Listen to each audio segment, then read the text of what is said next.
want to welcome all y'all to Fan of a Fan, and this is strictly only for the fans. Welcome to Breaktime on Westside, your number one Breaktime podcast, coming to you from Nairobi, Kenya.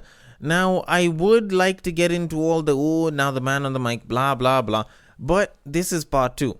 Part 1 was already there, and this is the part 2. This is the continuation. So, before you listen to this, you should probably go and listen to part 1. Probably a very interesting discussion that came in through there.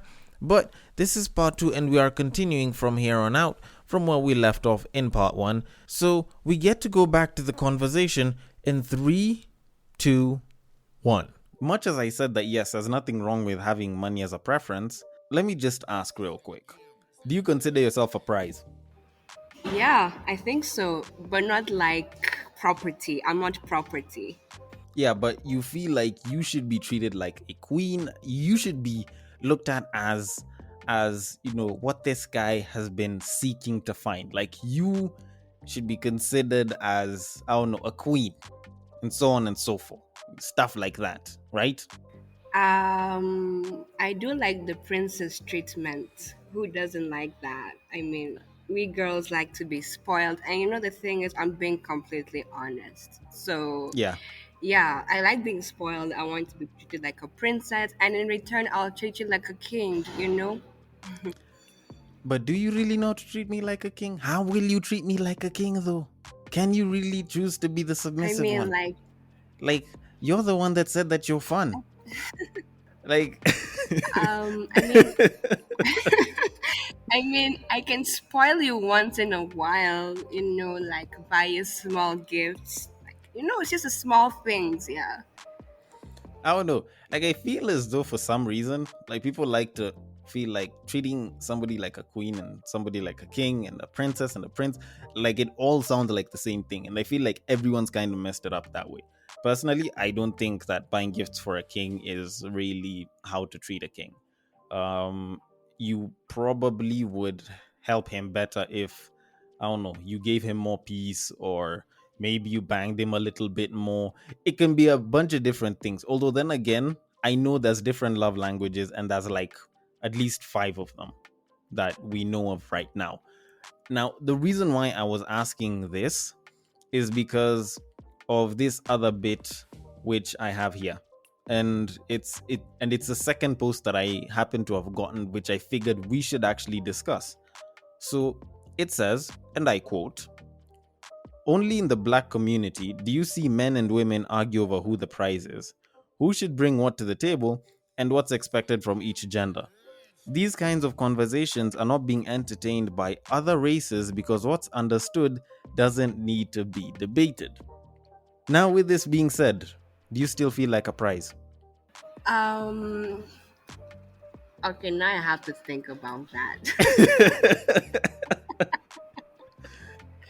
But it's true, in the black community, like you don't usually hear white people always debating about these things. It's usually like Africans or over Twitter or on Instagram that have to bring such conversations into it. Okay. Yeah. Okay. Yeah, that is actually true. Actually, can I even say rarely? I never see white guys talk about it. Asian people don't usually talk about it. Whether you're talking about Middle East people, whether it's Indian people, whether it's like properly Asian and Chinese people, you never see them discussing such things. Not unless you're talking about the ones that are like born and brought up in westernized places like the States and all. Because the thing is, I feel like they understood their cultures properly, and we are in this constant motion of trying to either recreate or reimagine ours, and it's messing things up. Because if I was to come back to this, much as the person who posted this said these kinds of conversations aren't being entertained because what's understood doesn't need to be debated, let me just ask this real quick. Prize aside, do you know what you bring to the table? As for me, yeah, I do know what I bring to the table, and it's not about like finances and stuff. It's Good. like being a good woman. It's being like having like good personal traits that help build each other up. Yeah. What about you? Personally, for me, do I know what I bring to the table? Yes. And do I think that it's enough that I can call myself a prince or a king? Or I feel like I can go out and like even get myself a wife on it? No. Personally, I don't, because I know for me as a man, I need to make sure that I'm resourceful. And me being resourceful is very paramount to me being a man and getting a mate. So, definitely, if say, like, I get the money side down and probably, maybe a little bit of EQ here and there, probably a little bit of IQ, maybe if I elevate myself in society, I will carry enough, if not more than enough, to the table than what I currently have right now, which is really good genetics and quite possibly a very dominant but very interesting kind of personality. All right.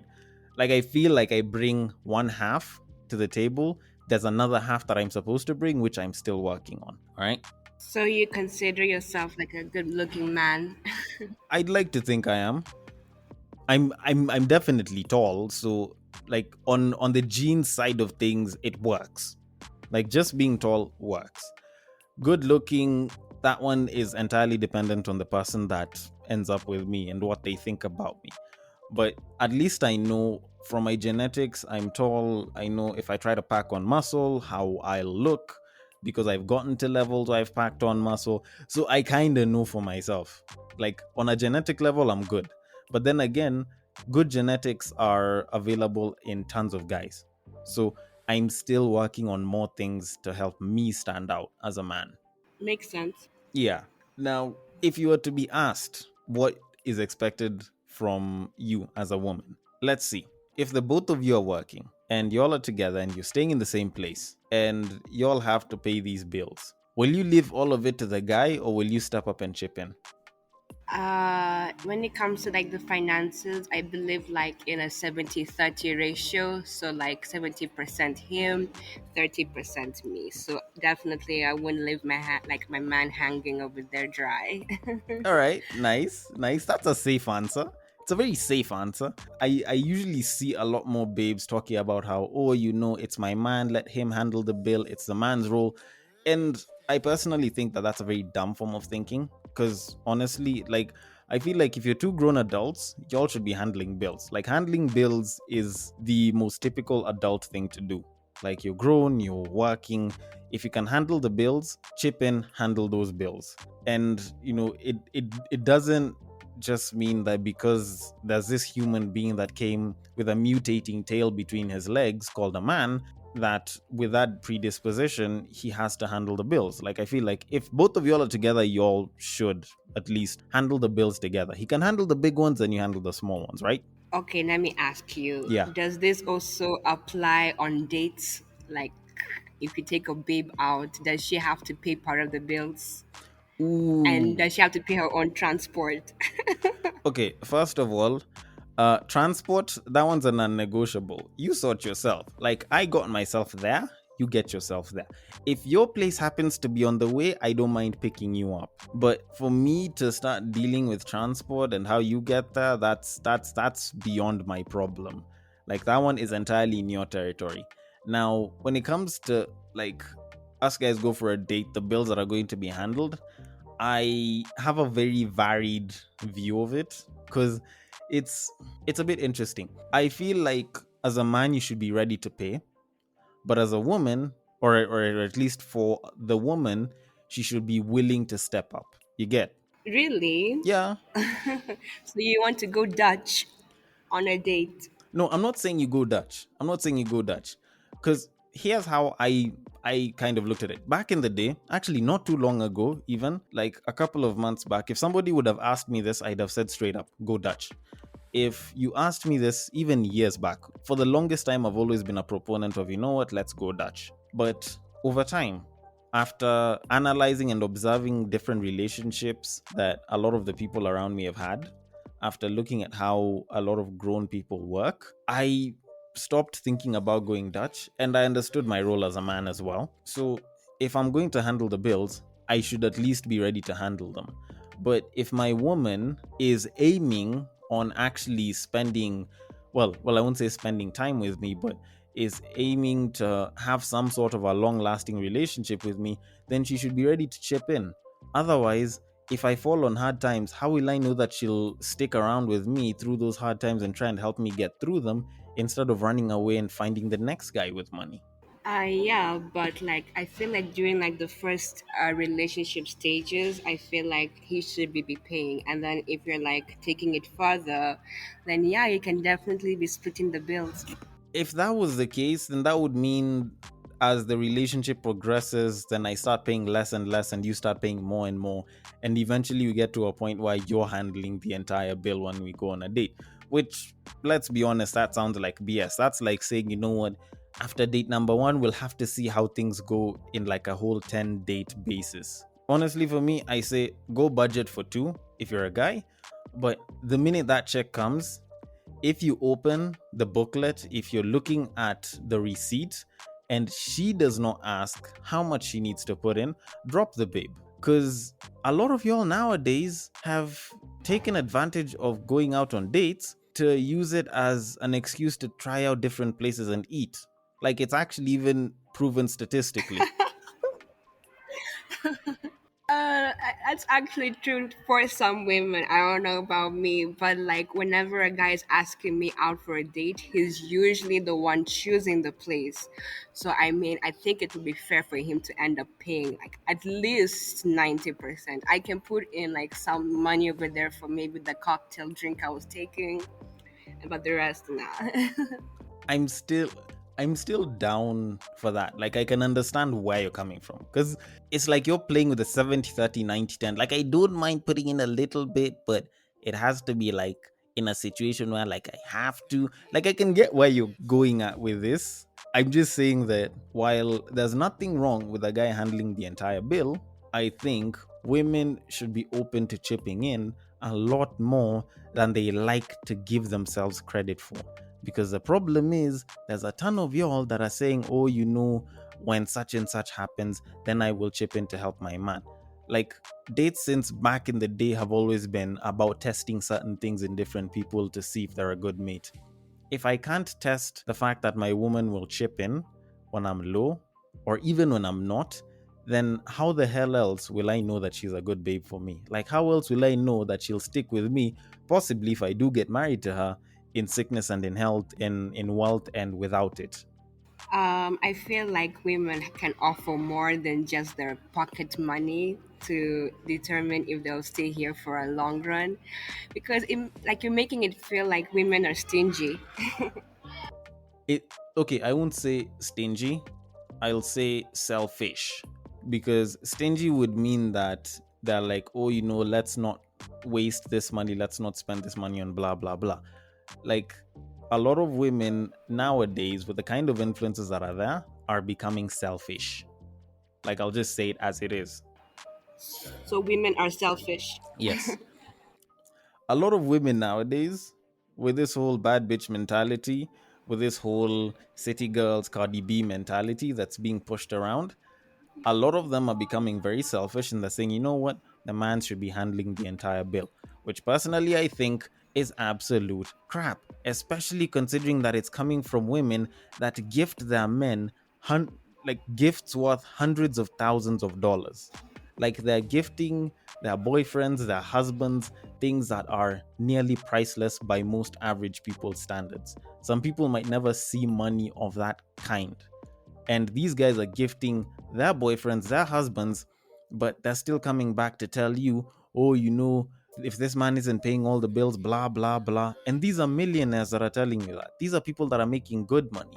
So, how is it that a lot of these babes are going to sit down and be like, you know what, she says that, but I'm going to stick by my man if he's not making much and chip in when I can?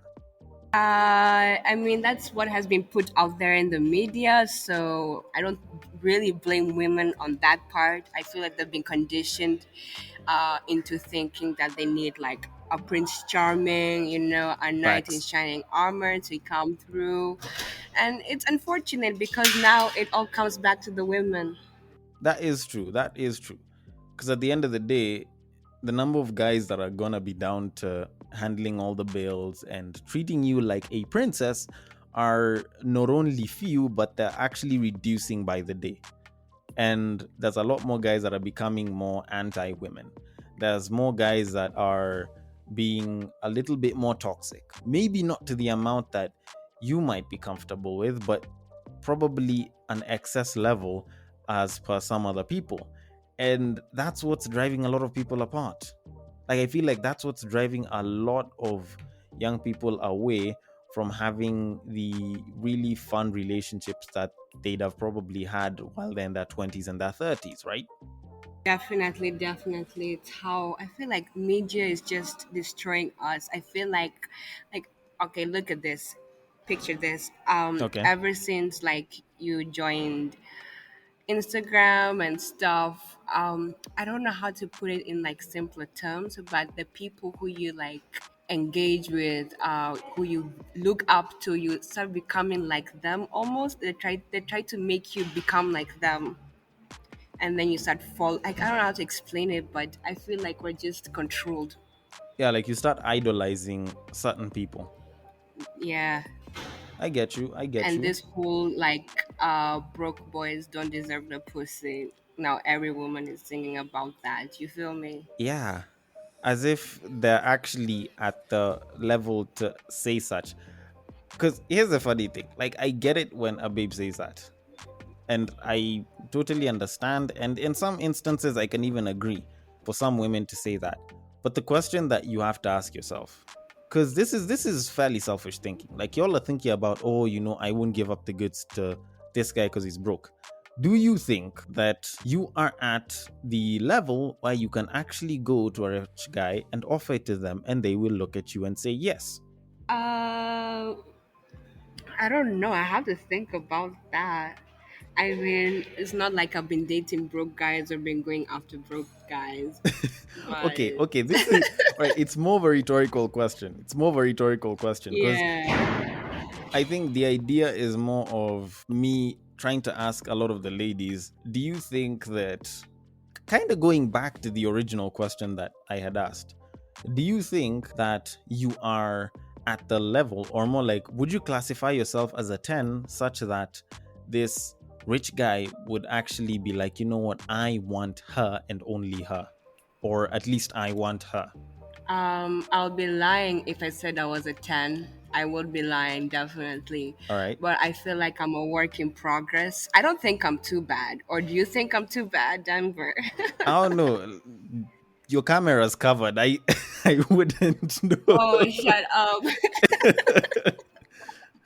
You know me. You've seen me. Yeah, I have seen you, and my rating is very different from a lot of other guys, and I can get the whole work in progress thing, which is something that I'm Hmm. I'm I'm totally on the side of.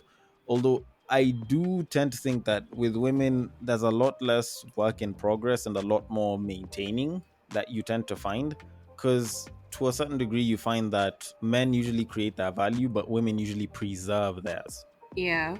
So I don't know. Do you think that you can increase the value as you're trying to preserve it? Yeah, I feel like I'm still young, so I have a lot of work to do to like improve myself and stuff like that. Such as breast implants, butt shots, Botox, Okay, okay. bleaching? No, oh my god. No, I no, none of those. I Good. feel like it's more about skin deep. Oh, so you want to develop your personality? Yeah. Wow. Wow. And trust me, it's not all about ass and titties. It's True. not. I feel True. like there's more than that. True. Ass, tits, and face is what'll get the guy to come to you, or at least it's what'll get you past the first 5 minutes. The rest of the time, usually some intellect has to be brought in. So yeah, Definitely. to a certain degree, I do agree with you. Although I'd probably say Hmm. the submissiveness as opposed to the toxic sorry, fun behavior might probably have to take a Hmm. little bit more center stage. But I think so far you're actually pretty spot on. Well, let me ask you first. Let me just take you a bit back, yeah? All right. Face, ass, and titties. Rate them. One, two, and three. In order of preference. Who? Yes. I don't know. Like ass and face almost are at the same level. because I like a combination of both. No way. But I will. Okay, but because I've made this judgment before, when it comes to babes that I want to bang, I will go ass. Then it usually tends to interchange between face and titties on second and third. Now, when Mm-hmm. it comes to babes that I want to date, the face will probably take more center stage. Then the ass comes, and then the titties come. Like, I'm an ass man through and through, and I love Uh-huh. my women with butt. Like, I like a nice derriere there. Like, Yeah. it's just me, and that's just how it is. Mm-hmm. Yeah, It's preference. I can't judge you for that. It's what you like, it's what you're attracted to. yeah. And yeah, let me ask you one question before we end things. Kind of in the same Yep. exact light. Money, looks, height. And package. Should we add Okay, package over there? okay, actually, you know what? I'll even switch the height bit because height can fall under looks and just package. So, money, looks, package. Rate them 1 to 3. Number one, oh my god, money, looks, and package. Yeah. Number one, I feel like looks like I don't know, like I need someone who I'm waking up next to and has a nice face, like a decent face. I don't know. You could just cover his face with a pillow, the very Oh expensive my pillow that he god, bought for you. no, I'm just saying. no. No, I'm obviously be going to show him like my girlfriends, like, oh, this is my man. I mean, he has to be looking something like he has to have like some representation. You know what I'm saying? Yeah. Number two will be package. Ooh, okay. Yeah. Okay. Number three, money. Yeah. Wow. Is this on guys that you want to Yeah. bang or guys that you want to marry or both? Okay, this is for banging. Okay. Marrying, still looks number one. Mm-hmm. And then I think money will come number two because, if I'm marrying you, we have to think about the future, our kids. Yeah. Then number three, the package.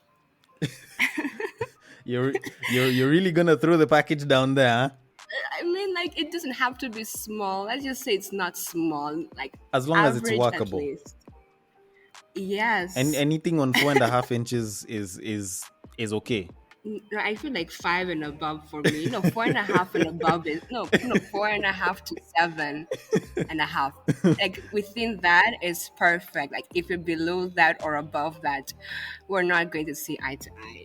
All right. So if you end up with this guy who's let's say 6 foot, fair skin, very nice looks, who is making a decent amount of money, definitely something that can sustain the both of you if it's that 70-30 split. And his package is 4 or just a little above 4, just nearing on the 5 inches. He'll be good for you, right? Um, as long as there's some girth. Okay. All right, fine. Can I sweeten the deal then? Okay. His mouth work is off the charts. Yeah, but as long as there's some girth, I wouldn't mind the 4 and something inches. Okay. As long as it's all about the girth. Trust me. All right. I can't The believe you fellas have proved heard it. that. The ladies will probably agree. But so far, we have come to the end. Thank you so much for hopping onto the podcast, Chika. I really, really appreciate you. And thank you so much for each and every one of you that has listened all the way up to the end. If you have any thoughts, comments, or feedback on any one of these parts, you can feel free to hit us up on IG. It is at Breaktime on Westside. On Facebook, the page is at Breaktime on Westside. And on Twitter, you can slide into my personal DMs, which is at Bagaka the D. Thank you so much again for listening, and I will catch you guys on the next break.